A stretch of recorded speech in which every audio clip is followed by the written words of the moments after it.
Last year I brought to you the Join 4.4 Android in-dash car entertainment system. This year I have the Join 5.1 Android in-car stereo. What's up everyone? Welcome to another RecarroJames video.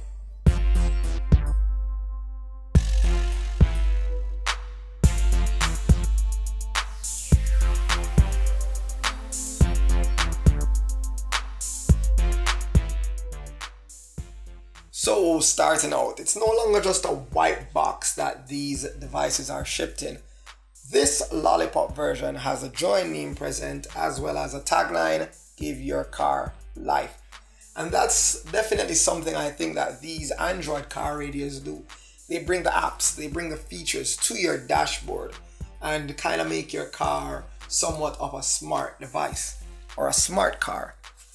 Now, when opening the box, you're going to first see a card from Join, and they're going to be thanking you for the order and also giving you brief information on their company.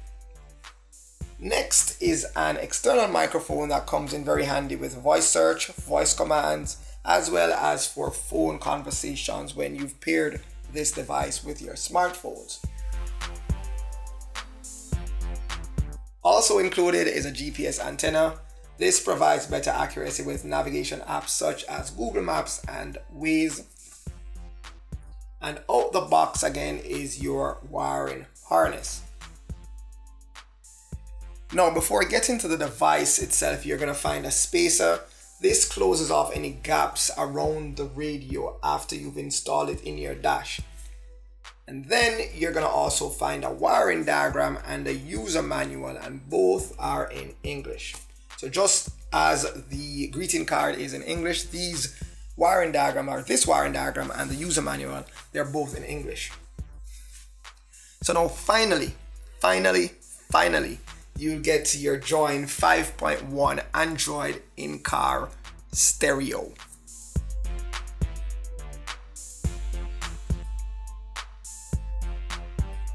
Now, from videos I've done in the past, I've done videos on the 4.1 Oko device. I've done videos on the KitKat version from Join, and persons were all asking, hey, what ports are present on the back?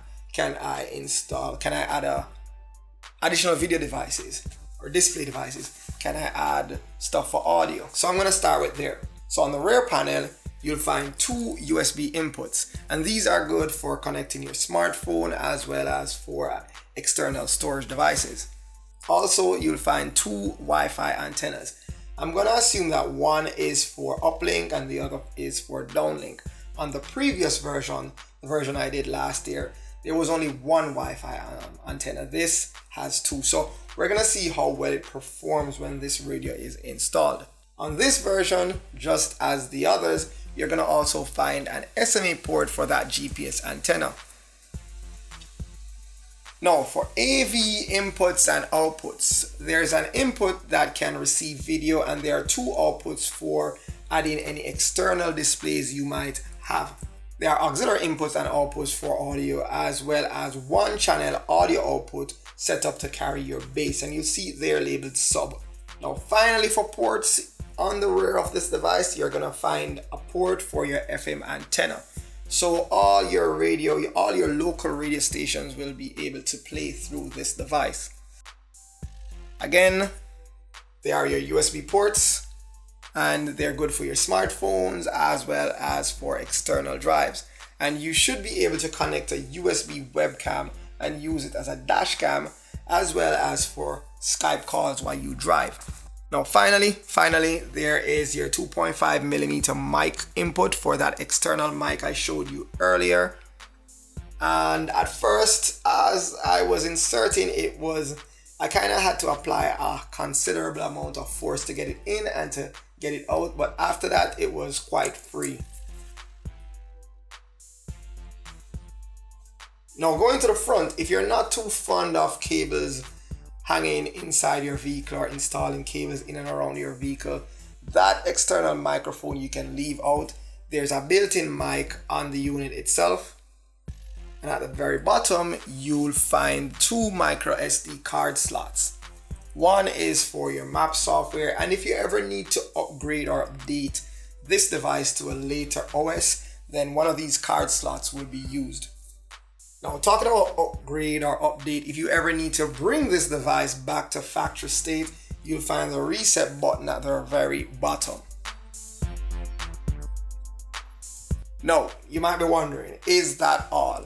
Are those all the ports? What about a port for the reverse cam? No, for the reverse cam, you'll find the port for that on the harness, on the wiring harness. Anyways, guys, if you need to compare last year's version, the 4.4, to this version of 5.1, you can find links in the description to those videos. Also, if you need to purchase this device, you'll find the Amazon links in the description as well. You can also reach out to Join and visit their website. You can reach out to them at carjoin@gmail.com. Those are really cool guys. They'll always do their best to help you. And of course, subscribe, share, and thank you for watching.